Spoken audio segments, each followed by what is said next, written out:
Welcome, everyone. This is an interesting session in the sense that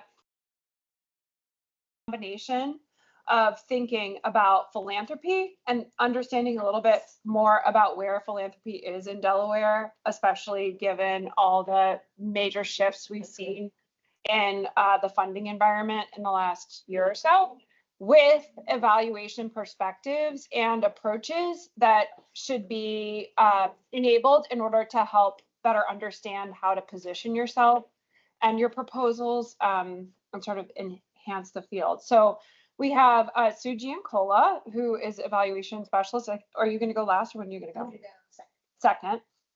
Dorothy Dillard, Delaware State, also, evaluation research, community engaged research expert. And are we missing a panelist? No, Tynetta went to get water. Oh, and Tynetta went to get water. She is our He's our water bear. Yeah, no. Tynetta's expertise is really in understanding the philanthropic landscape, and she's going to give us a little bit of background about what she knows working closely with the philanthropy leadership in Delaware. So she's probably going to kick off, or are you going to kick off now? Oh, all right, Dorothy's kicking off. So there we go. You did a great job, Water. Right? Yep. So I'm going to talk a little bit about just reflecting on the moment that we're in right now. So I think that this also gets a little bit odd. This discussion gets a little bit odd because we are in a moment of disruption and change that we don't know where it's going to land, right? The tectonic plates have shifted and we just don't know when they're going to stop shifting or what's going to happen. So I'm going to talk a little bit about finding opportunity and what feels like chaos to a lot of us, and what we can do. Is that too much? I don't know. Yeah, it was a little bright, but thanks. So as things started really kind of getting topsy-turvy, particularly in the spring, a few months ago, I started thinking quite a bit about Dr. Spencer Johnson's 1998 book, Who Moved My Cheese? So anybody? Yeah? So if you haven't seen it, you might want to take a look at it. There's lots of cute cartoons online, so just Google it, you'll see. But it was a short story about 4 characters: Ham, Haw, Sniff, and Scurry. I'll come back to who they are in just a minute. But it became kind of a phenomenon in leadership and organizational leadership because each of these characters demonstrated different responses to change. And so I started thinking about whether or not that could be a guide for this. And it just felt like some things were different. This wasn't minor change. So the book's about all 4 of them kind of being in a maze. Him is, and I don't understand quite why him and Haw are human and Sniff and Scurry are mice. I don't want to think too much about what that means. But anyway, the mixed analogy or something. So they're in a maze and they're sharing a block of cheese. And so the cheese goes away, right? And his reaction is he's shocked and he's really, really angry, and he digs in and he just can't move. And can't, because he just thinks it's wrong. It's wrong, right? Haw is terrified. So at first can't move, but then once it sinks in a little, realizes that he needs to adapt. Sniff is very methodical and uses his strengths as a sniffer to start getting out of their comfort zone in the maze and start looking for cheese again. And then Scurry is one of those go-getters, jumps into action and just starts running. Sniff and Scurry figure out how to work together. Eventually Haw comes along too, him sitting back there with no cheese, still angry, right? So thinking about this and thinking about what the message is around change and this idea that what we've had and what we know may get moved around and may look a little different didn't seem to quite match up for me. And so as I thought about, talking here, we're taking this opportunity to all of us think about where we are in this moment, how we're reacting and what we can do in these shifts that we don't know where they're going to land or end up. there are a couple of significant differences that I want to talk about for a moment, and then pivot to the opportunities. So the first big difference is the cheese wasn't moved. It's gone. It is gone. And the way that we've known it, the way that we understand it, it is not there. Thank you so much. So it's gone. You know, if we're chasing after it, we're headed in the wrong direction, and it's not getting returned, at least in the near future. So in the words of the great Michael Stipes from REM, I'm showing my age, it's the end of the world as we know it. But unlike Michael Stipes, none of us feel fine. So yeah, well, the truth of the matter is we have a huge hole. We're without funds. We've lost funds. We're losing funds. We don't, you know, I had a $1.1 million NSF grant that got terminated in the spring. I'll be really honest with it. And it was about understanding the levers for possessing a gun for people living in high crime areas. Somehow that wasn't politically correct, right? So go figure. I'm also 62 years old. You know, my supervisor says to me, and she's wonderful. She really supports what I do. She's a biologist. I'm a sociologist. She really supports what I do. She said, you get funding. You've gotten funding for 40 years, right? You'll get funding again. I'm going, the funding that I've gotten for 40 years ain't there anymore. You know, how do I shift? Fortunately, I've also have a track around social determinants of health research.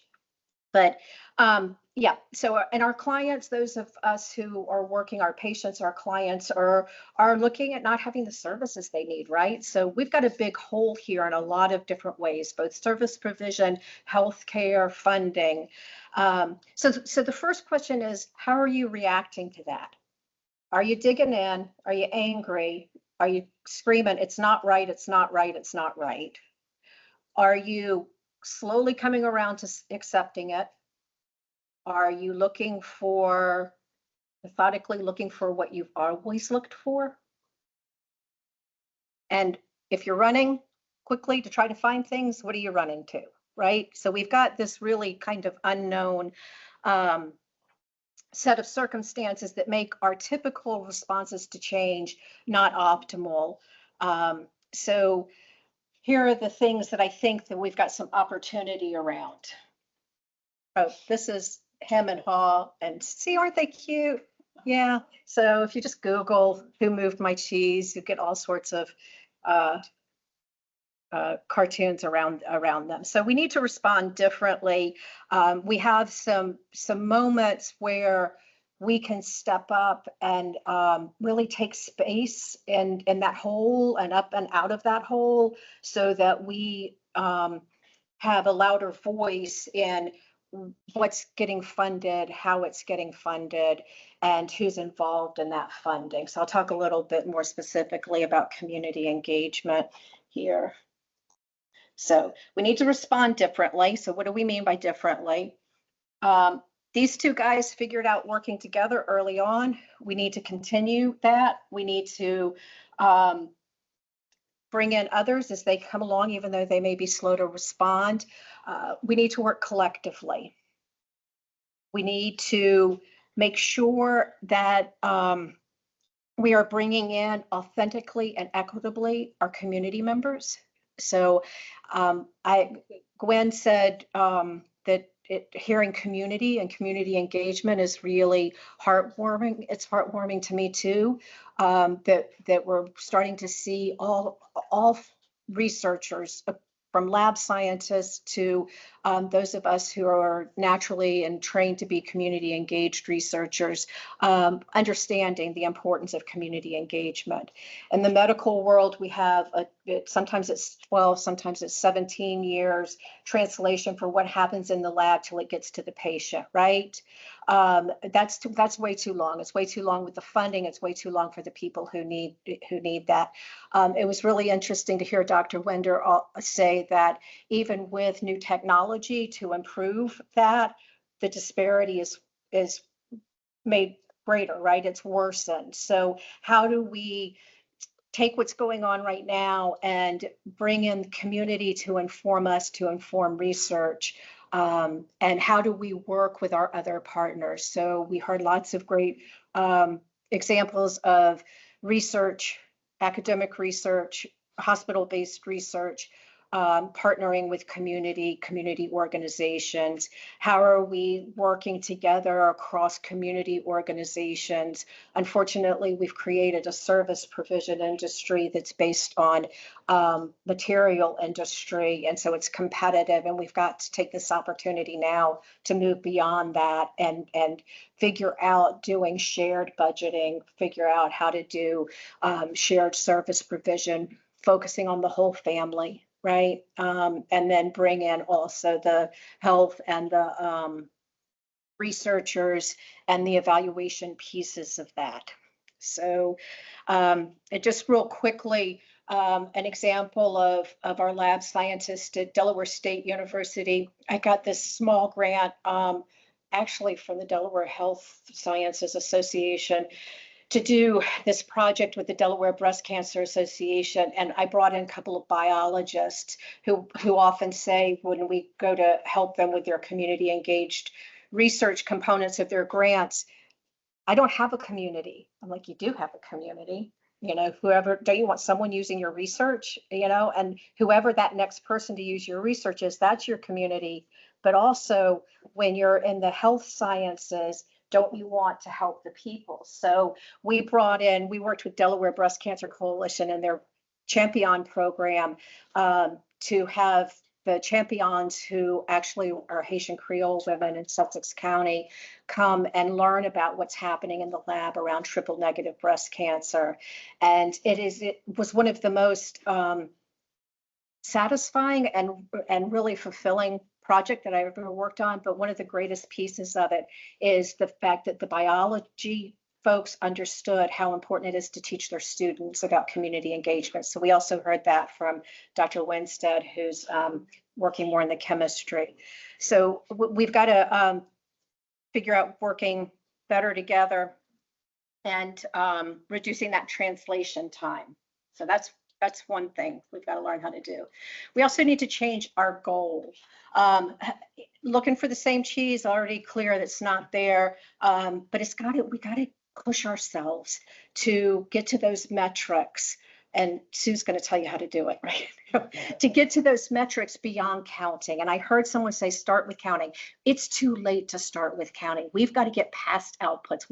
We need to be producing our outcomes, our short-term outcomes, our intermediate outcomes, to be able to stay relevant and to grab the attention of those who still have the money, because those pots of money are even more competitive now. So we got to change our goal. I think I just talked about what we need to do. And then we also need to change our goals in terms of what they are. They have to be about economics. Right now, in this moment, they have to be about economics. And Allison did a great job of bringing in that connection with the reduction in costs, with the food as medicine program.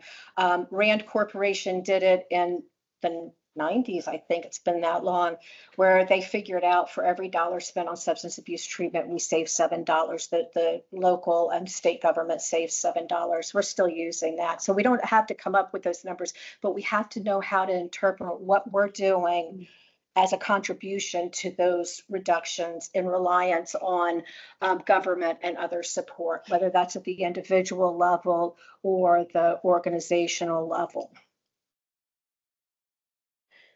So we may not like the way that we're hearing this and the narrative that's out there. It feels very, in my opinion, and I'm not speaking for Delaware State University, but in my opinion, it feels mean. It feels cruel. It's scary to think about who is going to be the first casualties of some of these changes. But we can also listen differently. And when we're thinking about our metrics around economics, then it gets us back to what a lot of our goal and mission is around helping people be healthier, more self-sufficient, more independent. So a couple of this, we heard the healthcare piece, so and the health science piece today, so I'm glad that those were brought. But work ready, workforce development, financial health, those are really big areas. So even if you're doing something different like substance abuse treatment or health, food as medicine, making that connection to people being more independent and those contributions to reducing costs for the government, that's how you keep yourself relevant. And that's how you begin to, as Dr. Winder said, become more indispensable, right? You also have to look across that continuum and figure out where your project fits into the bigger collective effort to reach those impacts, because no one organization, no one researcher can do that alone. So, okay, I got through that pretty quick, didn't I? I think let me go back to this. Actually, it's this piece that I forgot to say. So in changing our metrics, I talked about our outputs. We've got to move away from just outputs, counting how many of what we did with whom. We need to get to our long-term metrics around that sustained change, and that's where we start to see that move to self-sufficiency and independence, that we can show that we contributed to the collective helping someone manage their chronic disease better, which reduces all kinds of other costs, for instance. And then we will also need to push ourselves, and this is where the collective is absolutely necessary to show that impact, where we can see community level changes, whether it's, you know, geographical communities or communities of groups of people who, for instance, share chronic disease. So I think that moving toward are you talking about smart metrics? I didn't specifically do like Okay. smart goals on here, but you know, I could if you want. Yeah. So the only thing I want to say is we've already got that model there. It's about smart metrics, specific, measurable, achievable. Thank you. Achievable or attainable, relevant, and time bound. And when we think about smart metrics, it also we have to hold ourselves responsible for what we can do, right? It's the next step in that behavior change or that journey to independence. And then where that fits in with bringing others in so that we can reach those community level changes. In the same sense, funders, and this is, I don't know, do we have any funders in the room? Anybody representing funding? No, you're, so I hate to disappoint you all, but we're not going to tell you where to get funding because we don't know either. We're all kind of trying not to turn into scurry, right? But funders also need to change some of those metrics and so that they're reasonable, because they often have an expectation that just isn't achievable for one organization.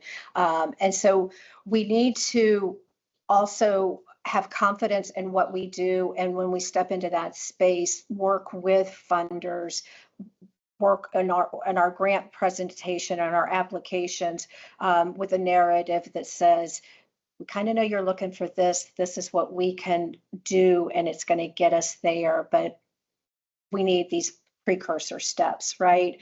How many? 20 institutions are getting most of NIH grant, or not even that many? Is that what Dr. Winder said? So when you're thinking at that research level, some of the reason they keep getting it is that they kind of have the application mill going, and that's a real thing. But they also have built a reputation saying, this is what we do, maybe a little off from what you're asking for, but they built that trust. So with that, but more of us need to take that space and be more confident in what we contribute, and clear, don't overpromise. So, all right. I don't know how we want to do this. I don't know if I went over time. I don't know if I made any sense. Yeah, okay. So something about F5. I can figure out how to. Does anyone have any questions?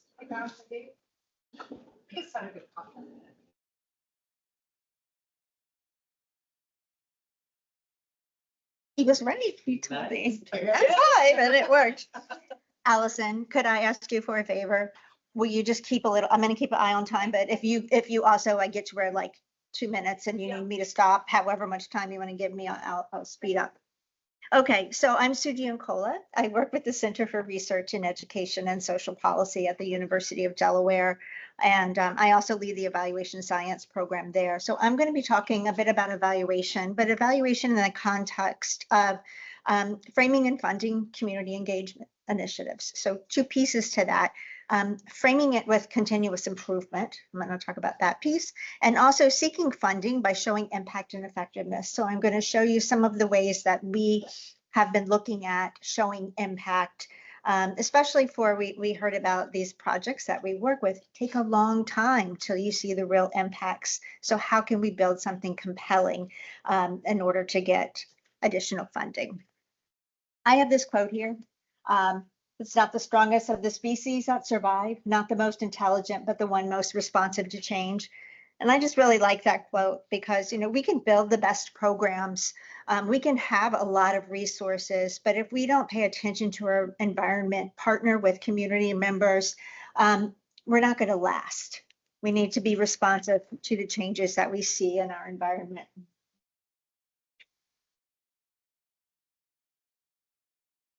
So I'm going to be talking about evaluation. Evaluation matters. I'm going to tell you what my key takeaways are. I'm going to talk a little bit about matters of evaluation, and then I'm going to talk about evaluation matters, and then I'm going to conclude with the takeaways again.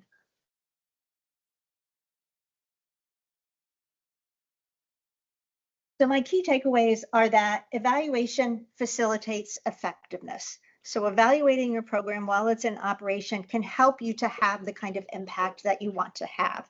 So we can't ignore that part and just evaluate the outcomes.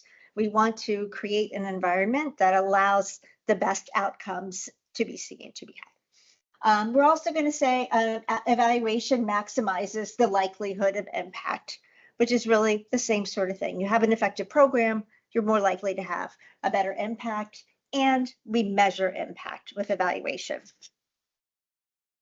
Just to define evaluation a little bit, so we have just a common definition moving forward. I like Carol Weiss's definition of evaluation. She was an evaluator who was really quite terrific. And her evaluation is that evaluation is a systematic assessment of program and policy operations and program and policy outcomes against some standard of comparison for program and policy improvement. So if we break that down, evaluation is systematic assessment. So we use rigorous research procedures. It's systematic what we do with evaluation to show impact.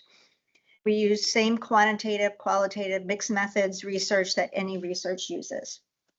Evaluation is also about program and policy operations. So we study the process of implementation so that we can provide data to improve that implementation. Also about program and policy outcomes, that we study the outcomes so we can understand the effects for the intended beneficiaries.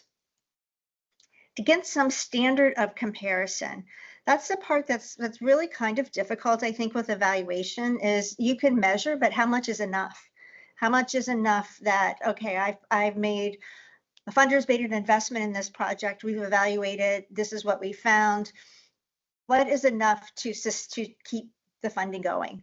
Or at what point do you say we need to change course? So having this at the start, some kind of idea of what success means is important.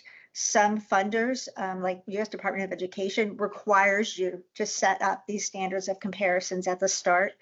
Other funders don't require it as specifically. They might say, you might get away with saying, we'll determine what those targets are during the first year of the grant or something.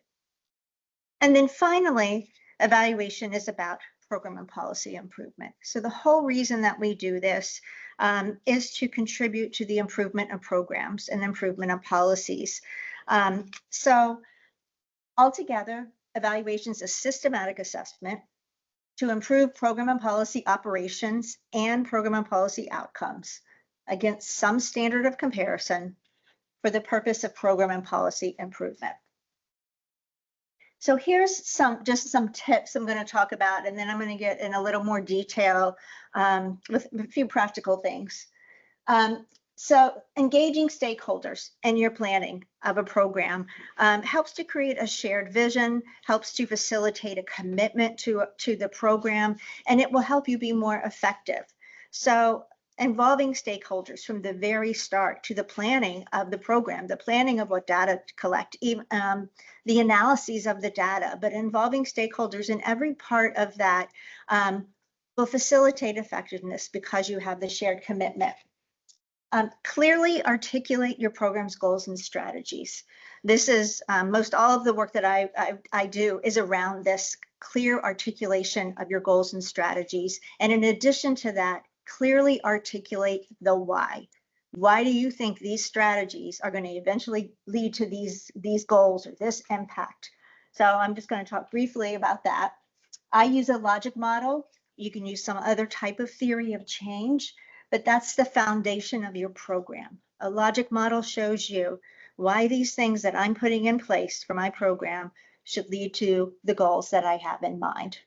So I have that theory. I use a logic model as a graphical representation to represent the theory, the underlying rationale for a program. Every program has a rationale. Policies have rationales. Too little do we have that made explicit.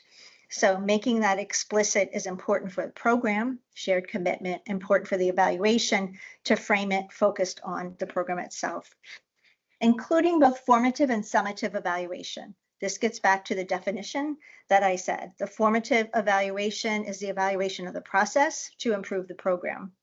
The summative evaluation looks at effectiveness and impact. But having both of those components in your evaluation, whether it's you're writing it for your own organization or you're writing it to get funding, funders look for a formative component and a summative component. I use an evaluation matrix to build my evaluation out of the theory of change. And that's where I get at SMART. I have for every component on the logic model, I'll show you a logic model next. I come up with an indicator and a target. My indicators are specific, they're measurable, they're attainable. My targets are realistic and they're time bound. And then share outcomes and impacts, but share them in a format that are appropriate and compelling to your intended audience. Publishing them in a journal as the only form of sharing is probably not going to meet the intended audience. Having multiple forms of sharing, making sure you know who the audience is, what would be compelling to them. You know, a very short one-pager, a short little brief, or a full detailed report, podcast, you know, something. So logic modeling itself shows how you expect what you're doing with your program, your strategies and activities to result in your program's goals. It's a process. I do logic modeling with my stakeholders, so involving them at the very beginning. You know, maybe like drafting some things out. Is this why you think that this strategy will result in a long-term goal? How do you expect all of your strategies to eventually work together in order to reach that long-term goal? But going through that process with your stakeholders, but it's also a product, because at the end of it, you have a shared logic model, a shared understanding of the way the program operates and why. And there's no one way to do it. I do graphical ones. That's what I'm going to show you. You can do tabular logic models. There's no one way. Here's an example of a logic model that I did. You know, I don't expect you to read all of it. I have two examples here. This particular one was NSF funded, focused on increasing equity among STEM faculty in higher education. It was focused on women, particularly women of color. This was an NSF grant that was cut. I lost 2 grants during, when all the grants were cut. This is one of them that was cut. But the logic model, I think, is a good logic model because it shows you these are the things the program's doing at the beginning, the strategy, some of the outputs from that. The early and intermediate objectives are the boxes in the middle, and the blue ones are really the longer term goals. For each of these components on here, I have an accompanying table that shows this is an indicator of how I'm going to measure it. This is the target of what would mean success. This is the data source that I'm going to use in order to collect data about that target. And this is the timeline and from whom I'm going to collect the data. So I build evaluation into this by having data associated with each component. I use something called Lucidchart. I don't have time to show you that today, but if you're interested in building logic models, I'd be happy to tell you more. Just grab me at some point. I'd be happy to tell you more about Lucidchart. Here's our logic model for ACCEL. And this is more of a theory of change. It's a little bit higher level, but it also, I would build evaluation into each of these components. The goal here is to improve health of Delawareans in areas that are important to Delaware through various strategies like professional development, funding for mini grants, community engagements. And this is in the middle, this is the theory. This is why we expect those to happen.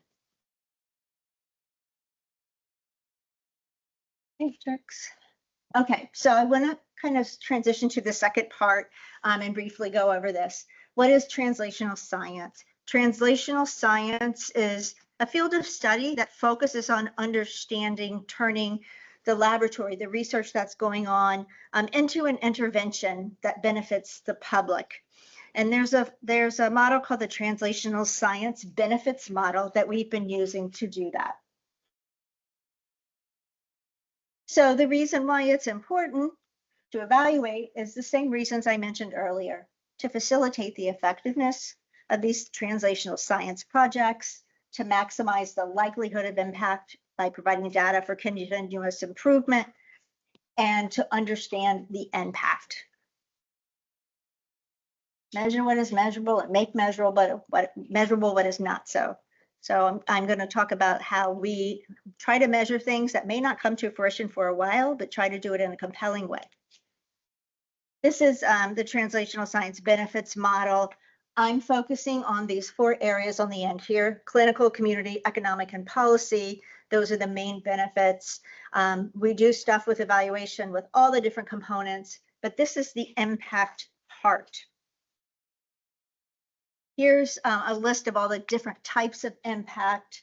I'll highlight the community impacts. We measure actual impacts that we've already seen. We measure potential impacts. And these benefits for potential and already measured in community might be services, community health services, educational resources, health education resources, healthcare access, delivery, healthcare quality, health promotion, and quality of life. So those are the things we look at for community benefits. So I just want to show you a few, and then I'm done. A few of what we put together for this translational science benefits model. Part of it, they have this impact profile component. And I think it captures in a compelling way in a 1-page infographic of what a project is doing and what they have accomplished and what the potential benefits are of that. This particular project is about cancer treatment delivery. The side effects of chemotherapy and immunotherapy treatments can be toxic to the body. And this particular project, the early testing of the treatment delivery system shows that by delivering it the way they have into a lymph node, it increases the amount of drug delivered to the lymph node by 700%, but decreases the amount of toxicity that goes into the body by 1/6. Or actually you get 1/6 of the dose that goes into your body. So this impact profile on the left has a little bit about the project and the researcher. These two researchers were Dr. Jason Gleghorn and Michael Berconte. I can't read my own stuff. And show you some of the benefits. So some of the benefits, especially in the area of community, it's a potential benefit. It has because this is very early on in the lab that they're doing this. But it has very compelling results. So they've set up a startup company. They're partnering with people to go forward. But a community benefit is the increased quality of life from reduced adverse effects of chemotherapy. Then we also have listed here clinical, economic, other types of benefits. Some are actual, some are benefits that are anticipated. Here's two more. One of them is a firearm or violence prevention program. The community benefit of this one is that organizational partnerships for referral and care for victims of violence. And those are already measured benefits for this particular one. The different interventions that have been developed here, they have organizations that are referring people for care. The one on the right is a cancer prevention program. This particular researcher identified cancer hotspots in Delaware and Wilmington. And the community benefits of this one are the three blue ones there. Awareness that there are hotspots in Delaware, that there are areas of concentrated cancer. Education about what to do. A possible clinic. They're working on maybe developing a clinic in these hotspots. And they have developed this cancer IQ software that helps to identify risk. The last two I'm going to show you. What the one on the left is movement delays in children, such as cerebral palsy, and new interventions have been developed. These are the two blue ones here, the lighter blue ones. A new play-based intervention and adaptive clothing has been designed. And both of those are early intervention treatments for children. The one on the right is about a congenital heart disease project, and the community benefits there in the lighter blue are there's something they developed called Heart Prep implementation in the community with both English and Spanish speaking families for prenatal diagnosis of congenital heart disease, and also raising community awareness of this through dissemination. So finally, with my key takeaways, evaluation facilitates effectiveness. Evaluating during the course of your program can provide data for continuous improvement so that you can have the impact you want to have. So it maximizes the likelihood of impact. And evaluation measures impact. And we can measure it by actual benefits, but we can also look at potential benefits, which can be compelling. And we can put them in a format that's a common format across projects that hopefully legislators will look at and be like, I know this format, I know where to look on this format. That's all I have.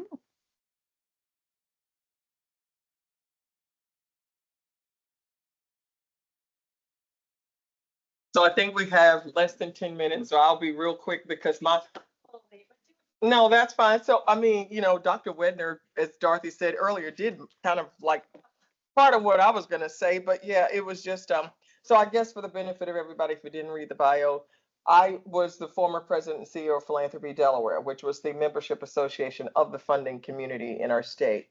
And of course, most of the funders did not do a lot when it came to funding health and research. It's more workforce development, those sorts of things, education, homelessness, you know, affordable housing. But what I'm, you know, hopeful about is just having heard from, you know, those of you that have been asking questions, as well as Dr. Wedner, as well as Dorothy, is the trust and the collaboration that apparently is here. And for Delaware, you're just too small to not do that. You know, I'm not from here. I've been here 20 years from North Carolina, but that was the one thing that really, like, 3 counties, come on, y'all can do this. So the funders from, you know, just my 5 years plus and being in the space, I used to have to beg for money to keep my job in North Carolina. I worked with CDC, public health, everything, giving away millions. as well as, now the funding community, educating them on where they need to put their money. I do think what the integrated approaches you all talk about, in terms of getting outside your academic centers, et cetera, but the university, the academic centers, the healthcare systems, if you will, you've got to talk about the fact that you're doing that. You're doing it, but you know it amongst yourselves. You've got to share that collaboration is in place. We used to have funder panels. And one of the things in that assessment, when Shark Tank for nonprofits, but you didn't leave with money, is what we used to call it. So in that, you had to talk about how were you going to collaborate, who you collaborated with, where you were getting sources of funding from. Because in Delaware, we don't have a big pool of funding sources. If you get the Longwood Foundation grant, you've hit the ivory tower. That was always the thing. But corporate grants, as Dr. Winder shared, the corporate grant, 7%. His data was a couple of years old. The 24 report, those numbers have gone down. Corporations, because of the climate, have just been those sorts of things. I think is where your best touch point might very well be. Those causes and issues and research that you're, looking at. The other thing to me was just changing the perspective, just how the word research is even viewed. My sisters are both nerd bench scientists, researchers, all that in pharma. And, back in North Carolina, both of them. So getting beyond that bench scientist stereotype and just really talking about how research in these areas of study for you all, engaging the community. That's the worst thing I think for me, is not seeing the community. They should be in here presenting too, not just the people who are, submitting the grants and getting published and all the things, but really just that integration of those areas really is a good look in terms of even the funders. That's what they want to see. The Delaware community that is going to be the ultimate benefactor of all this work. And I think the more you tell that story, lift that face of that community, beneficiary, if you will. I used to say the face behind the pill when I was at AstraZeneca. What is the face behind that data? The face behind that evaluation, right? Invite them in to see the work. Flat on paper, they know enough to be dangerous and still not fund you, right? So you've really got to have those conversations and build a relationship. We used to say going before our funder panels did not get you a check the next day. You've got to build and steward those relationships, do your homework. And I really encourage you as researchers, as practitioners, most of you have an institutional advancement office, a philanthropy office. Do you even know who those folks are? So they write the grant sometimes on behalf of the health systems, right? I'm chair of the Council of Advisors to Christiana's health system, which we're the ambassadors for the health system, right? So we would get invited in to learn about your research so we can either talk about it, write a check for it, or get you more support, right? So I would encourage you to at least have a sit down with your departments of institutional advancement, philanthropy, whatever they're called in the various healthcare systems in our region, in Delaware as well as the Delaware Valley. Those are, I think that then it's not so foreign when the proposal comes across the desk and you have that heft of, philanthropy behind you. You're not just this lone researcher trying to get published, right? And in that publishing, it can't just be, like I said, you've got to have that community person's name on there too. It can't just be those of you with alphabet soup behind your name.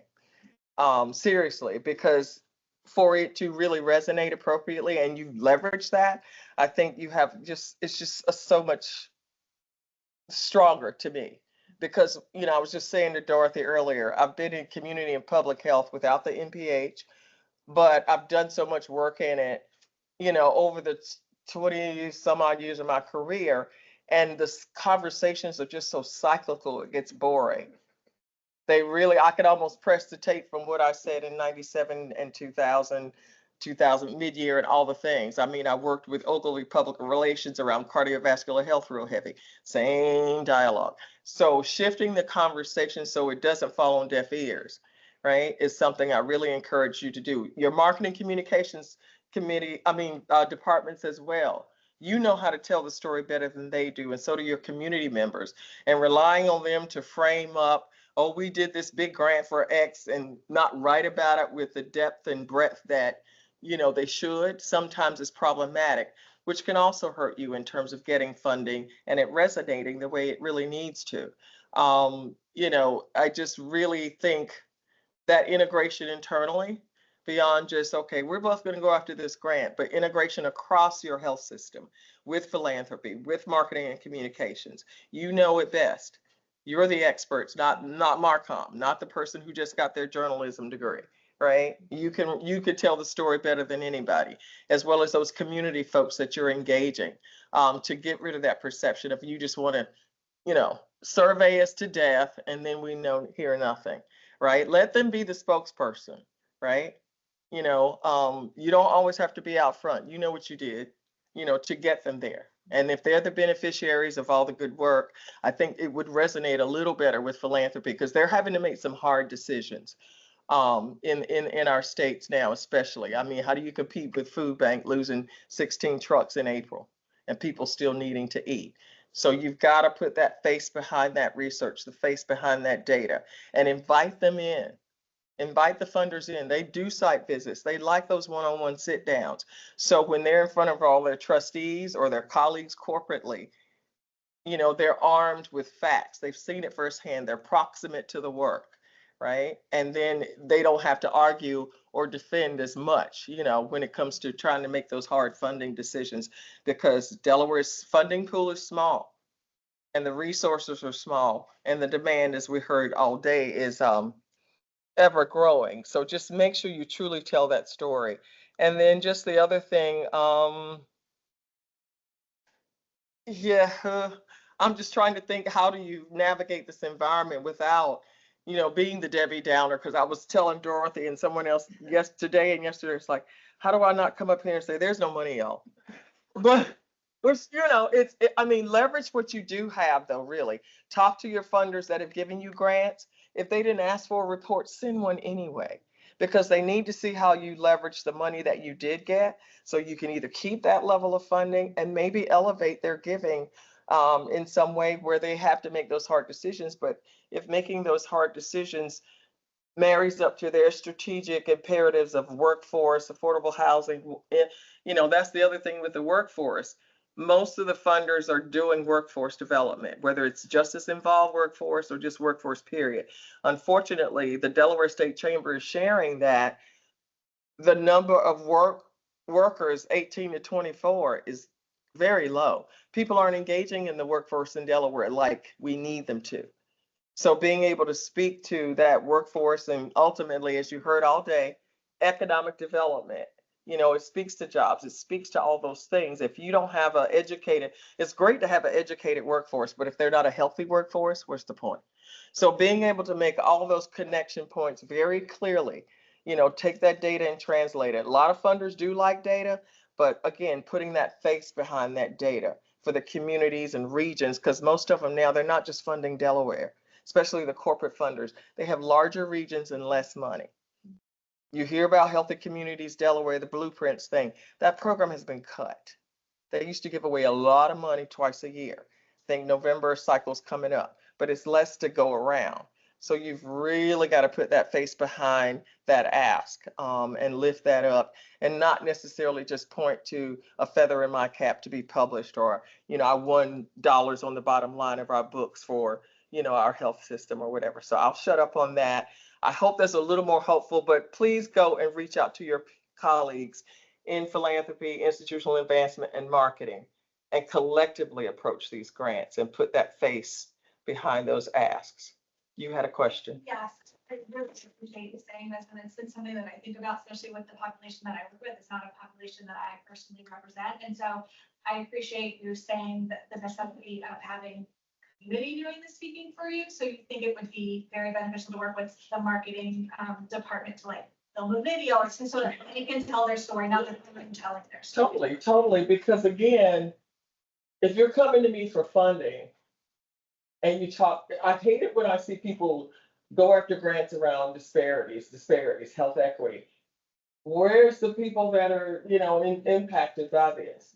You got the money for it, but then you leave them out of the picture. And That it's also relevant for research, and we're getting better about including the community in research design, but we also often leave them out with the data analysis and vetting that and interpreting it from their perspective. That's one of the things that I always do is take the data back and hear that interpretation. And then also the dissemination. Oh, yes. So I'm with a smaller organization, so I'm kind of all of that, philanthropy money.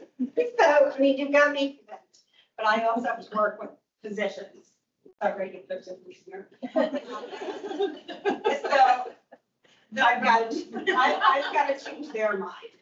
Well, the health systems, like, so the business lines need to be funded, right?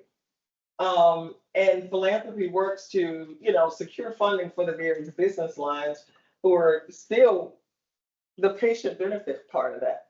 For that business line, you still have to, yes, speak the business lines. It's where it comes in. But getting those physicians to see, okay, that patient on that table comes from a community, right, that you're serving. And by virtue of either them helping being that expert voice, because credibility is everything.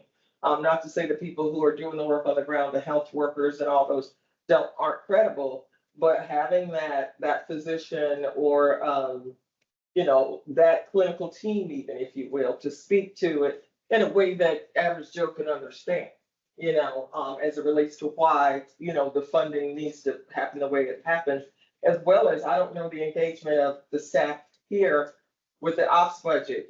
People were talking about putting this kind of work in the operational budget. It shouldn't be an afterthought. It's just like operations and infrastructure money for nonprofits. You want to fund programs. I need the body to do that, right? So being able to make that argument, those physicians, because of their credibility, respect, perceived or not, are accurate, engaging them in the conversation too, I think would be helpful, especially the clinicians, because if the work stops, how are you treating, if you're not treating that patient with the proper modalities in the way that they need to, improve their health outcomes, what's the point? So. It's a whole behavior change. Totally. I mean, that happens to take time sometimes, but to change. It does. Yeah, so. I have a question. So, I was involved in, a lot with the philanthropy community in Philadelphia, and I wonder so we had special, sort of subgroups of philanthropy, investors with certain interests, for example, food funders. How does that intersect with Delaware? Does Delaware have food funders funding group, or do they participate in these other ones? So when I ran Philanthropy Delaware, and it's being sunsetted at the end of the year. When I ran Philanthropy Delaware, we had affinity groups. Yeah. It was mostly the financial arena, because we have so many banks here. And then we were just about to form the healthcare one because we had all the hospitals as members but one. And then we also had an affinity group around, it's gone now, financial health, and there was one more. It wasn't education though, because there's so much going on in education. But we did have affinity groups, but again, we're so small, we had 60 members. That's what I wondered how that. And that's the difference. I'm now the interim operations director for the Philly network. Okay. While they find a new CEO, since my work's sunsetted in September. But they have affinity groups around more regional versus county versus specific work streams, in areas of interest. But that's one of the things I'm gonna recommend, that I look at the population of their membership. They have about 90 members, right? And the pool of family foundations are very strong in Pennsylvania versus Delaware. You got all of them, right? Pretty much, or the private ones that you don't always hear about, Laughing McHugh and Welfare Foundation and Crystal Trust. All that DuPont history there. Right, that's all DuPont. But beyond that, in terms of family foundations, we didn't have very many here in Delaware. The few I had, I lost, but they were very focused on, one was very focused on animals and nothing else, right? So you had that kind of narrowness. But one of the things we were trying to look at, I would do education sessions around what the community needs were. Affordable housing, gun violence, does philanthropy have a role in these things? Healthcare wasn't as big of a thing. But again, it's all integral to workforce, it's integral to education, it's integral to all those things. So being able to make that through line, the economic impact and the integration of all those things to fund certain programs that were being brought forward. But again, most of them wanted to see the data, wanted to see the sustainability of the programs and the collaborative nature, of this work. Because they're not gonna fund 10 organizations to do the same thing, because the money simply isn't there. And even when it was, it didn't make sense. We do have a lot of nonprofits in Delaware, but I just found out on a call a few minutes ago that Pennsylvania has a whole lot of nonprofits, right? So there's a network trying to bring them together to a greater degree. And I think that's what's gonna have to be the example for the healthcare community. And especially in a state like Delaware, where Christiana is the, behemoth in the mix, but then Penn Medicine's trying to get over here eventually. So it's just a matter of how do you not dilute the work that you all are doing, but show that collectively, this is why you're choosing their focus where you're choosing their focus. But that's just 5-10 of it, having done this so long. So I think the next section is in 3 minutes. Yeah, I think something like that. But please, feel free to contact and follow up. We're gonna be running the session again. So if you didn't get enough of the first.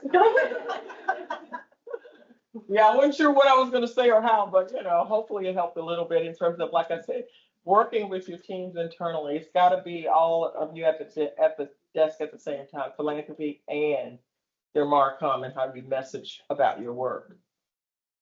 So. Thank you.